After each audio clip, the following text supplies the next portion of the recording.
여러분 잠깐만요. 혹시 김치를 평생 잘못 드시고 계신 건 아닐까요? 아니, 정말로요? 우리가 어머니 할머니한테 배운 그 방법 그대로 계속 드시고 계시죠? 그런데 50대, 60대가 되면 몸이 달라지잖아요. 김치 드시는 방법도 조금 바꿔야 해요.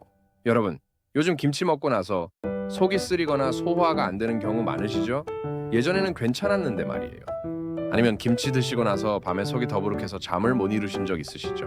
그 이유를 오늘 정확히 알려드릴게요. 첫 번째, 김치 온도 때문이에요. 젊을 때는 김치 냉장고에서 꺼낸 차가운 김치를 바로바로 먹어도 괜찮았죠. 그런데 나이가 들면 위장이 예전만 못해요.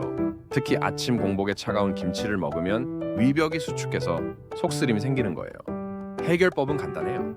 아침에 김치 드실 때는 밥이랑 함께 입에 넣어서 드시거나 김치를 산곤에서 잠깐 놔뒀다가 드세요.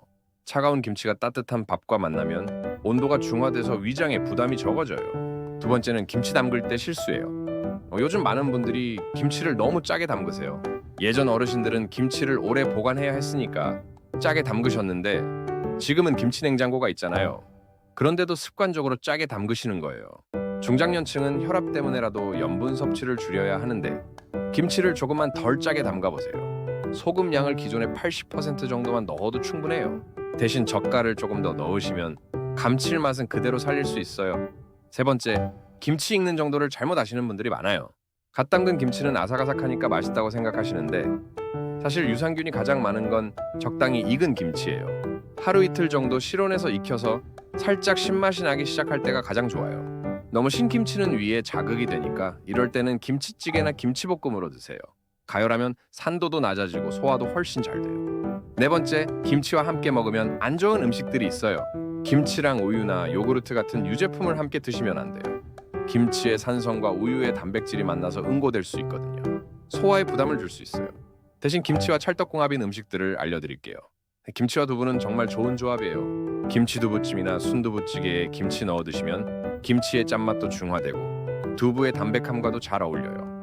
김치와 돼지고기도 환상적인 조합이죠. 돼지고기의 기름기가 김치의 매운맛을 중화시켜주고 김치가 고기의 누린내를 잡아줘요.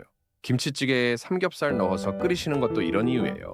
다섯 번째, 김치 먹는 시간이에요. 저녁 늦게 김치를 많이 드시면 안 돼요. 김치에 들어있는 캡사이신이 몸을 각성시켜서 잠들기 어려워져요. 특히 밤 10시 이후에는 김치 섭취를 자제하시는 게 좋아요. 대신 점심 때 김치를 충분히 드세요. 낮에 먹은 김치는 활동하면서 소화도 잘 되고 신진대사도 활발해져서 영양소 흡수에도 좋아요. 여기서 정말 중요한 주의사항들을 말씀드릴게요. 역류성 식도염이 있으신 분들은 신김치를 피하세요. 위산이 역류할 때 김치의 산성이 식도를 더 자극할 수 있어요. 이런 분들은 김치를 물에 살짝 헹궈서 드시거나 김치찌개처럼 끓여서 드세요.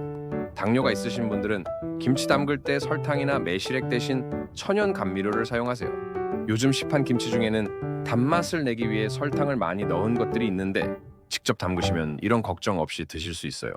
신장 질환이 있으신 분들은 김치의 칼륨 때문에 주의하셔야 해요. 의사와 상담해서 하루 김치 섭취량을 정하시는 게 좋아요. 김치 담글 때 꿀팁도 알려드릴게요. 배추 절일 때 굵은 소금을 쓰시는 게 좋아요. 정제 소금보다 굵은 소금이 배추 조직을 덜 상하게 해서 아삭한 식감을 유지할 수 있어요. 고춧가루는 너무 많이 넣지 마세요. 고춧가루가 많다고 맛있는 김치가 되는 게 아니에요. 오히려 다른 재료들의 맛을 가려버려요. 적당히 넣고 젓갈이나 다시마, 우린 물로 감칠맛을 내는 게 훨씬 맛있어요. 김치국물 활용법도 알려드릴게요. 김치국물 그대로 마시지는 마시고요. 냉면 육수나 물냉면 육수에 조금씩 넣어보세요. 시원하고 개운한 맛이 나요. 아니면 김치찌개 베이스로 사용하시면 깊은 맛을 낼 수 있어요. 김치볶음밥 만들 때도 김치 국물을 조금 넣으시면 밥이 더 촉촉하고 맛있어져요. 여러분, 김치가 중장년층에게 왜 특히 중요한지 아세요? 첫째, 장 건강이에요. 나이가 들면서 장 운동이 둔해지고 변비가 생기기 쉬운데 김치의 유산균과 식이섬유가 정말 도움이 돼요. 둘째는 혈관 건강이에요. 김치에 들어있는 알리신과 캡사이신이 혈액 순환을 도와주고 나쁜 콜레스테롤을 낮춰줘요. 특히 겨울철에 혈관이 수축하기 쉬운데 김치가 이를 예방해줘요. 셋째는 면역력이에요. 김치의 유산균이 장내 면역 세포를 활성화시켜서 감기나 독감 예방에 도움이 돼요. 특히 겨울철에 김치를 충분히 드시면 감기에 덜 걸려요. 넷째는 뼈 건강이에요. 김치에 들어있는 비타민 K가 칼슘 흡수를 도와줘서 골다공증 예방에 좋아요. 특히 여성분들은 폐경 이후 뼈가 약해지기 쉬운데 김치가 정말 도움이 돼요. 김치 보관법도 중요해요. 김치통에 김치를 눌러 담을 때 공기가 들어가지 않게 꽉 눌러서 담으세요.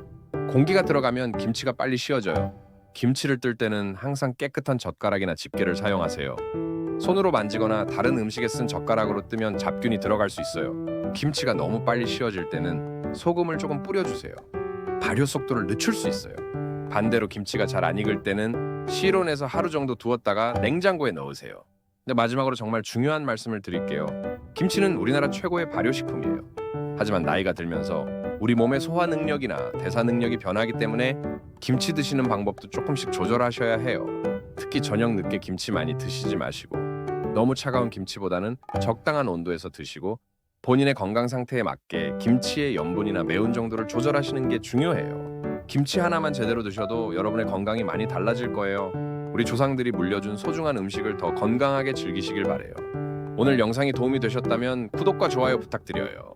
우리 전통 발효식품을 더 건강하게 즐기는 방법들로 계속 찾아뵙겠습니다. 감사합니다.